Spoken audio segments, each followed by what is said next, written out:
Yağmur var, sileceklerin yetişemediği, far ışığının o zifiri karanlıkta yere yansıdığı sert ve acımasız bir gece. Dağ yolu dar, asfaltın yarısı yamalı, kalan yarısı ise sadece çamur. Motor rölantido kendine has biraz huzursuz ritmiyle titriyor. Boxer titreşimi işte. Kaputun altında iki tane boksör sürekli birbirleriyle karşılıklı yumruk atıyor sanki. Beklemek yok. Direksiyon başındaki adam gazı açıyor. Turbo meşhur bir saniyelik duraksamasını yapıyor. Sanki gerçekten hazır mısın diye soruyor. Ve hemen ardından pat diye doluyor. Araba ileri atılmıyor. Resmen tırnaklarını asfalta geçiriyor. Arka hafifçe dışarı açılıyor ama ön tekerlekler sizi virajın içine çekiyor. Direksiyona eller yapışmış, ayak hala gazda. Bu makine bağırmaz. Bu makine homurdanır. Ve o homurtunun içinde bir şey var. Saf bir inat. Bu araba yağmura, çamura ve en çok da fiziğin limitlerine meydan okumak için var. Mavi gövde, altın sarısı jantlar ve bir neslin yatak odası duvarını süsleyen o poster.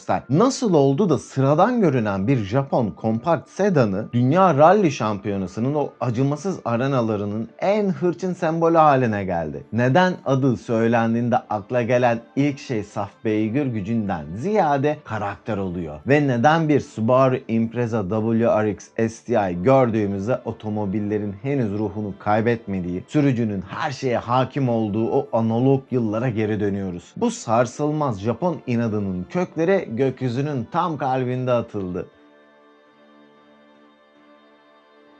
Bak, bazen bir marka vardır ve bu marka otomobil dünyasının geri kalanı sağ kulağını sağ eliyle tutarken inatla dünyayı tersten dolanıp sol kulağını tutmaya çalışır. O sarsılmaz inançlarıyla mühendislik dediğin işte böyle olur demek isterler. Otomobil endüstrisi sürekli maliyetleri düşürelim, ortak parça kullanalım dedikçe onlar hayır, karakterden ödün verilmez dedi. Herkes birbirine benzeyen rüzgar tünellerinden çıkmış, duygusuz ve ruhsuz şeyler üretirken onlar kaputun altına gizledikleri o yatay pistonlu canavarla ve simetrik dört çeker sistemleriyle dünyaya kafa tuttular. Subaru 2. Dünya Savaşı'nın dev uçak üreticisi Nakajima Aircraft'ın küllerinden, Fuji Heavy Industries'in içinden doğdu. Özellikle o dönem ürettikleri Nakajima Ki-43 Hayabusa savaş uçakları manevra kabiliyetleri ve yapısal sağlamlıklarıyla biliniyordu. Ve dostlar, bir uçak mühendisinin kafası standart bir otomobil mühendisinin kafasından çok farklı çalışır. Onlar için ağırlık merkezi tam anlamıyla bir hayatta kalma meselesidir. Gökyüzünde motorunuz teklerse sağa çekip dörtlüleri yakamazsınız. Yere çakılırsınız. Aha, bu uçak titizliği 1950'lerde o küçücük, sevimli ama biraz tuhaf görünen Subaru 360 modeliyle yola çıktıklarında bile o minicik gövdenin içindeydi. Uğur böceğine benzeyen o araba Japonya'nın savaş sonrası toparlanma döneminde halkı motorize ederken içinde dönemin çok ilerisinde bir monokok gövde teknolojisi barındırıyordu. Subaru'nun tasarımları her zaman biraz kutu gibi, biraz fonksiyoneldi. Çünkü onların tek bir derdi vardı. Bu araba her koşulda, karda, kışta, dağda, çamurda her yere gitmeli ve giderken de yere yapışmalı. 1972 yılına geldiğimizde otomotiv dünyasını sonsuza dek değiştirecek o hamleyi yaptılar. Subaru Leone modeliyle dünyanın ilk seri üretim 4 çeker binek aracını yollara çıkarttılar. O dönem 4 çeker demek devasa askeri araçlar veya traktörler demekti. Dünya onlara sıradan bir aile arabasında buna ne gerek var diye bakıyordu. Ama Subaru mühendisleri o tuhaf boxer motorla simetrik 4 çeker sistemini evlendirdiğinde ortaya ne şehir içi yakıt ekonomisi ne de pamuk gibi bir sürüş konforu çıktı. Ortaya safkan bir karakter çıktı. Ve onların oynadığı en büyük kumar kökeni bir Alman dehasına dayanan o garip makinaydı. Bu motorun mimarisi aslında Karl Benz'e dayanır. Porsche bunu alıp 911 gibi bir efsane yarattı. Vos bile kullandı. Ama Japon mühendislerin bu motoru seçmelerinin tek bir sebebi vardı: düşük ağırlık merkezi. Diğer markalar sıralı 4 silindirli motorlarını bir gökdelen gibi kaputun içine dikerken Subaru motoru yere yatırır. O ağır kütleyi ne kadar aşağıya indirirseniz arabanın ağırlık merkezini de o kadar asfalta gömersiniz. Bu alçak yapı bir Impreza'nın viraja girdiğinde burnunun neden bir tank gibi yere çakılmadığının, yana doğru neden yatmadığının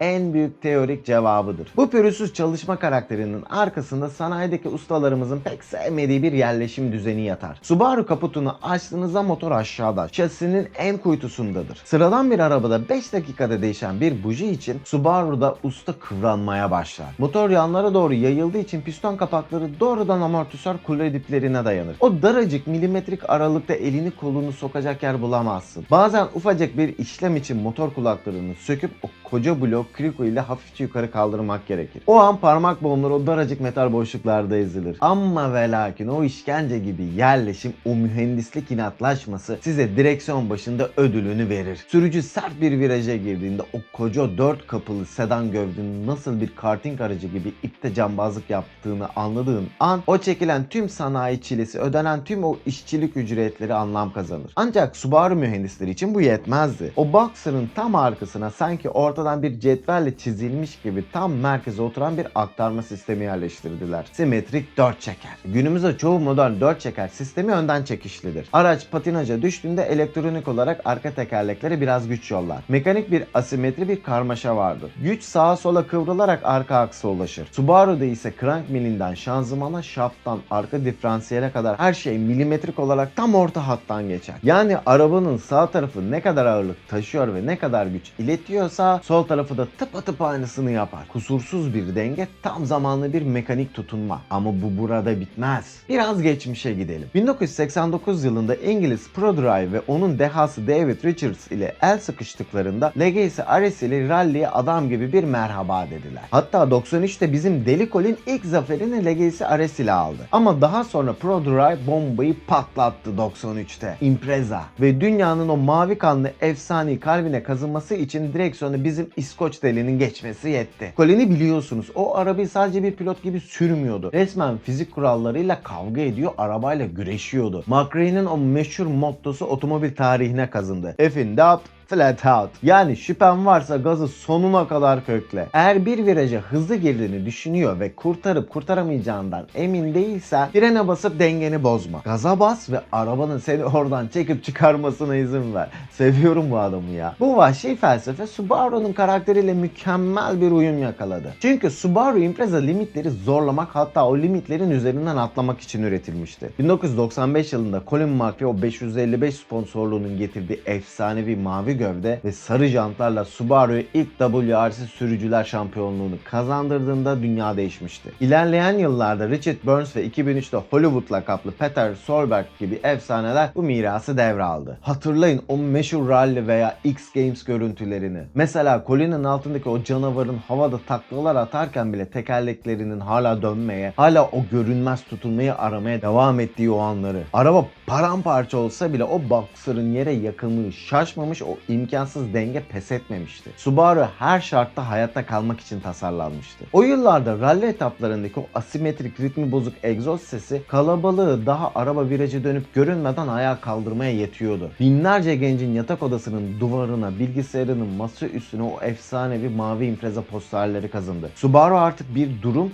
bir alt kültür ikonu haline gelmişti. Fakat bu vahşi rally başarısı sadece televizyon ekranlarındaki tozlu toprak yollarda kalmadı. Güneş battığında o mavi hırıltılı Japonya'nın o sisli, dar ve ölümcül dağ yollarına indi. GDM kültürünün karanlık ve büyüleyici tarafına, TOG savaşlarına. En büyük sokak efsanesi Japonya'nın o TOG adı verilen keskin dağ geçitlerinde mühürlendi. O zamanlarda Japonya bir otomotiv altın çağı yaşıyordu. Midnight Club gibi efsanevi yeraltı oluşumları otoyolları domine ederken orada kurallar başkaydı. Nissan Skyline GTR'lar, Toyota Supra'lar Wangan yollarında 300 km hızlarla uçarken dağlarda çok daha farklı ve acımasız bir savaş vardı. TOG labirentlerinde krallık denge ve ivmelenmedeydi. Eğer GDM ve anime kültürüne biraz aşinaysanız Initial D ismini duyunca kalbiniz bir başka çarpar. Serinin başrolü drift kültürüyle bütünleşen o emektar, arkadan itişli Toyota AE86 Hachiroku olabilir. Ama hikayenin en yenilmez, en saygı duyulan adamı Bunta Fujiwara, Takumi'nin babası. O sessiz, gözleri kapalı sigara içen gizemli efsane altındaki Hachiroku'yu oğlu Takumi'ye devrettiğinde gidip kendine ne aldı? Mavi bir Subaru Impreza WRX S-Style Top R versiyon V GC8F. Takumi'nin AE86 ile sınırlarını zorlarken dikiz aynasında babasının kullandığı o mavi süliyeti gördüğü an yaşadığı o çaresizlik, o dönem Japon sokaklarındaki her arkadan itişli araç sürücüsünün ortak korkusuydu. Subaru'nun gövdesi bir viraja girdiğinde diğerleri gibi arkasını bırakmazdı. GDM kültürü dediğimiz o devasa okyanusun içinde Subaru sürücüleri mavi köpek balıkları gibiydi. Tokyo'nun nemli gecelerinde kapalı garajlarda hazırlanan o makineler HKS turbo kitleri, devasa kanatlar ve o meşhur pembe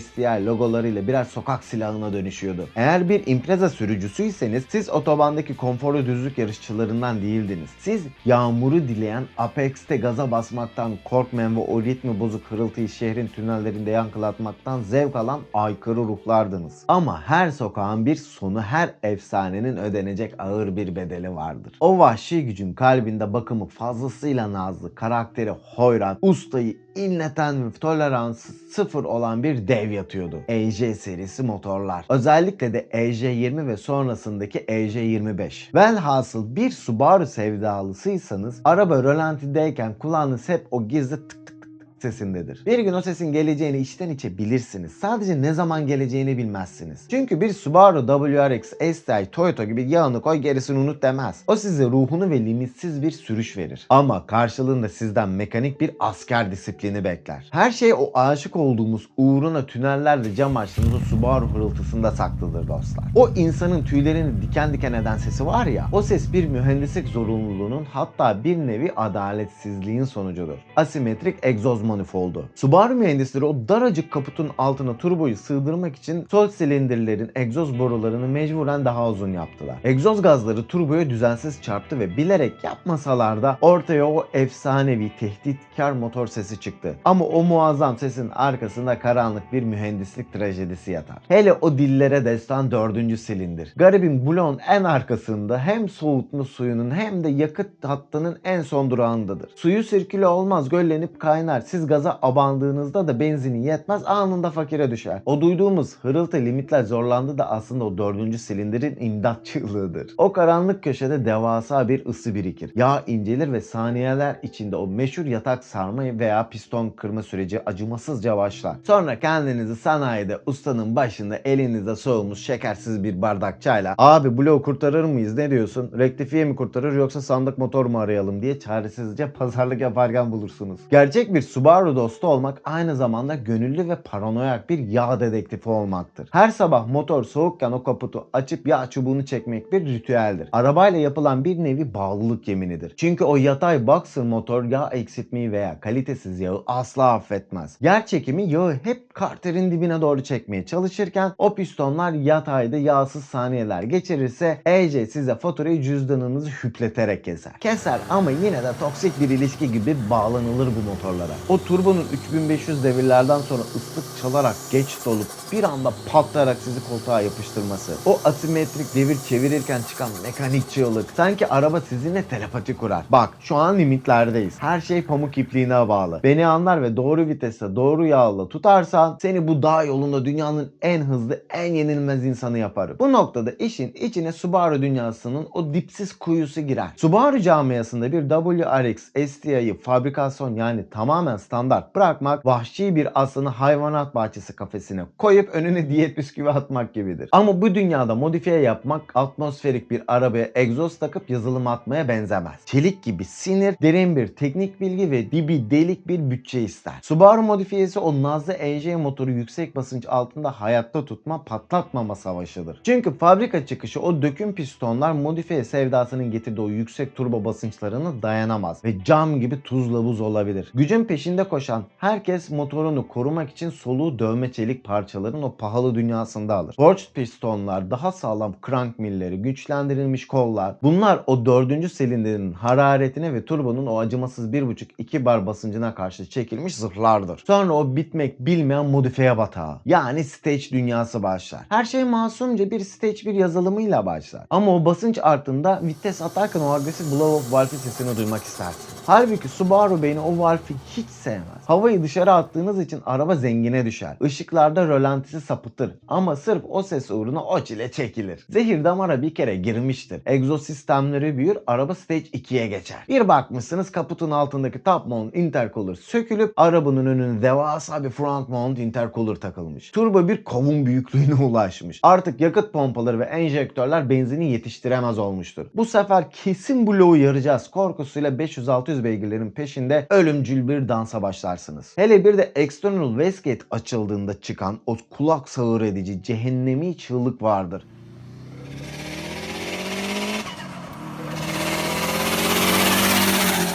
O sesi tüm şehre dinletmek ben buradayım ve kurallarınıza uymuyorum demektir. Bu yolculuk bazen yanlış bir avans ayarı, bazen fakire düşen bir hava yakıt karışımı yüzünden eriyen pistonlarla felaketle sonuçlanabilir. Ama işte bu risk faktörü o adrenalini daha da efsaneleştirir. Daha sonra Subaru fabrikası bu ralli parkurlarından süzülüp gelen vahşi tecrübesini, modifiye ruhunu ve mühendislik sınırlarını tek kusursuz ve fabrikasyon bir gövdede toparladı. Otomotiv tarihinin en gizemli ve sadece şanslı 400 kişisinin dokunabildiği o Nirvana. 1998 Subaru Impreza 22B STI. Subaru tarihinde pek çok kasa efsane oldu. 90'ların hafif ve keskin GC8'leri, 2000'lerin yuvarlak farlı böcek gözleri, agresif damla gözleri ve rally mirasını sokaklara en yırtıcı haliyle taşıyan Şahin gözleri. Hepsinin yeri ayrıdır. Ama 22B ona sadece bir otomobil demek, Da Vinci'nin Mona Lisa'sına duvarda asılı sıradan bir tablo demekle aynı hakarettir. Her otomobil markasının bir zirvesi, mühendislerin masaya yumruklarını vurup tamam yapılabilecek en kusursuz makineyi yaptık, artık kepenkleri kapatabiliriz dediği o tepe noktası vardır. Subaru tarihinde 22B STI tam olarak öyle. Yıl 1998. Subaru WRC rally parkurlarındaki üst üste 3. markalar şampiyonluğunu kutlamak ve aynı zamanda markanın 40. kuruluş yıl dönümüne asla silinmeyecek bir mühür vurmak istiyordu. Otomobil dünyası o gün saygıyla nefesini tuttu. Sadece Japonya pazarı için 400 adet üretilecekti. Satışa çıktığı an ne kadar sürede tükendi dersiniz? Bazı kaynaklar sadece 30 dakika sürdüğünü söyler, bazıları ise en fazla 48 saat. İnsanlar arabanın test sürüşünü bırakıp bayide broşürünün kokusunu bile almadan yüz binlerce yenlik çek defterlerini masaya fırlatıp sıraya girdiler. İsmi bile başlı başına bir muamma, bir dedikodu kazanıdır. Neden 22B? Çoğu kişi arabanın kalbinde yatan ve standart 2 litrelik EJ20'den farklı olarak üretilmiş 2.2 litrelik o eşsiz motordan dolayı olduğunu sanır. Evet, hacim 2.2 litredir ama derin JDM forumlarına, Subaru topluluğunun o gizemli teorilerine indiğinizde bambaşka bir şey görürsünüz. İddiaya göre rally döneminin efsanevi ana sponsoru olan 555 rakamının bilgisayar dilindeki yani 16'lık sistemdeki karşılığı 22B'dir. Bu mühendislerin gece geç saatte kodlara gizlediği bir şifre miydi yoksa bir rally efsanesine yazılmış zekice bir aşk mektubu mu? Subaru yöneticileri bunu hiçbir zaman net olarak doğrulamadı veya reddetmedi ve bu bilinmezlik sessizliği 22B'yi daha da ilahlaştırdı. 22B sadece hacmi büyütülmüş bir GC8 STI'den çok daha fazlasıydı. O efsanevi tasarımcı Peter Stevenson ki kendisi McLaren F1'in de tasarımcılarından biridir. Onun kaleminden çıkan o devasa şişkin çamurluklara bakın. WRC aracının o geniş iz açıklığını olduğu gibi sokağa indiren rally canavarının sivil kıyafetler giymiş birebir kopyasıydı. Üzerindeki o meşhur altın sarısı BBS jantlar, Bridgestone süspansiyonlar ve bagaj kapağında yükselen ayarlanabilir devasa kanat keskin virajlarda fizikle savaşmak için oradaydı. Bugün orijinal bir 22B'ye sahip olmak garajınızda kelimenin tam anlamıyla bir servet yatırmaktır. Dünyaca ünlü açık arttırmalarda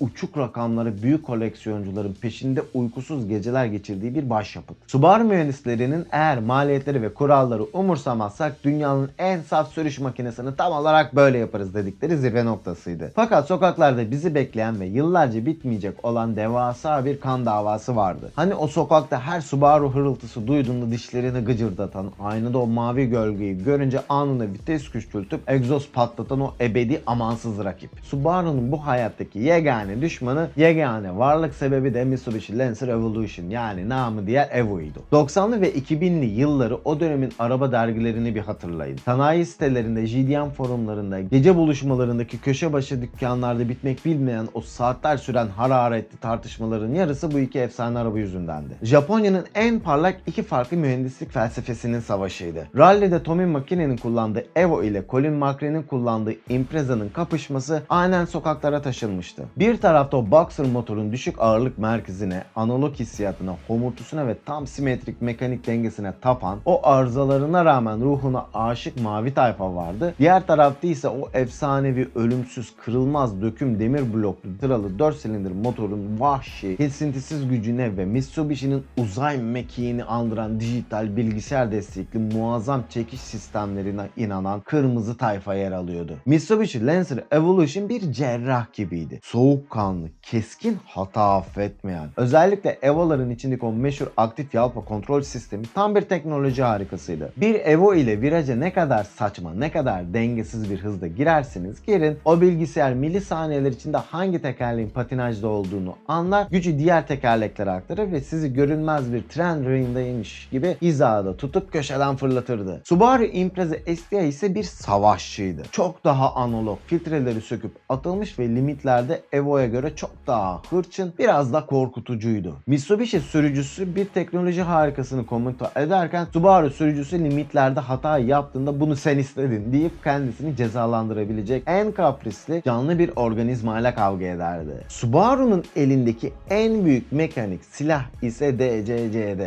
yani sürücü kontrollü merkez diferansiyel sistemiydi. O sihirli tekerlek sayesinde sürücü merkez diferansiyelin kilidine tamamen kendi hükmedebiliyordu. İster kilidi tamamen açıp o arkadan itiş ağırlıklı mekanik karakterle virajda agresifleşir, ister diferansiyeli tamamen kitleyip karda çamurda bir tanka dönüşürdü. Bu sistem bana ne yapacağımı bilgisayar söyleyemez. Arabanın kilidine benim bileklerim karar verir diyen eski toprak adamların seçimiydi. Ama yine de bugün geriye dönüp baktığımızda net bir gerçek var. Eğer Mitsubishi o muazzam Evo'ları yapmasaydı, onları her sene Evo 6, 7, 8 gibi yeni bir rakamla karşımıza çıkarmasaydı, Subaru asla efsane ve STI modellerini bu kadar keskinleştiremezdi. Onlar yıllarca birbirini besleyen, birbirini yukarı çeken iki ebedi düşmandı. Mitsubishi rallide her kupa kaldırdığında veya sokakta Evo bir STI'yi geçtiğinde Subaru mühendisleri o gece fabrikada ışıkları kapatmayıp sabahlara kadar daha iyisini, daha hızlısını yapmalıyız diyerek yeni şeyler üzerinde çalıştılar. Mahalledeki o boş arsada sabahtan akşama kadar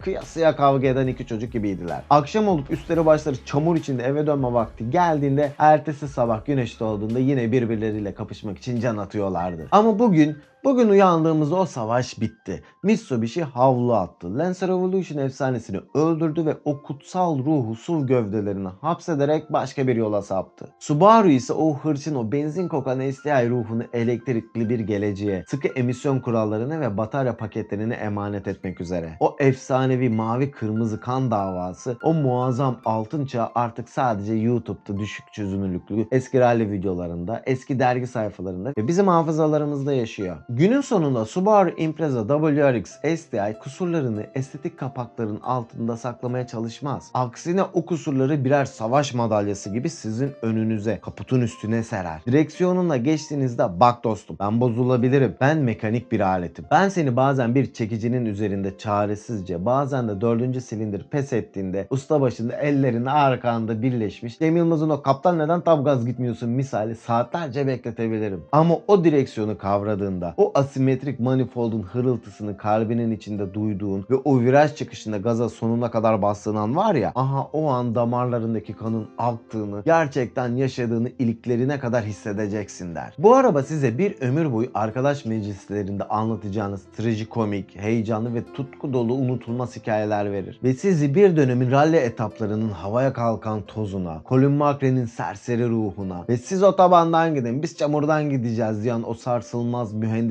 inadına doğrudan ortak eder. Videonun burasına kadar benimle geldiyseniz, atlamadan bu dertli ama tutkulu sohbete ortak olduysanız, bu mekanik aşka saygı duyduysanız yüreğinize sağlık. Şimdi sıra sizde. Sizin otomobillerle, özellikle de Subaru ile hikayeniz ne? Sokakta o meşhur boxer sesini duyduğunuzda kalbi ritim değiştirenlerden misiniz? Yoksa o sese ve bitmeyen sanayi mesailerine bakıp abi bu dert bu çile çekilmez ya, bana huzur lazım diyen tayfadan mı? Yorumlarda mutlaka buluşalım. Her birini tek tek keyifle okuyorum. Ve eğer otomobil dünyasının bu tarz samimi, dertli ama o gerçek mekanik ruhunu koruyan hikayelerinin devam etmesini isterseniz kanala abone olmanız, kulübe katılmanız ve videoya bir beğeni bırakmanız benim için inanın dünyalara bedel. Bu platformda bu tarz işleri ayakta tutan yegane şey sizin bu desteğiniz. Flat out yaşamayı unutmayın. Kendinize çok ama çok iyi bakın. Sonra görüşürüz.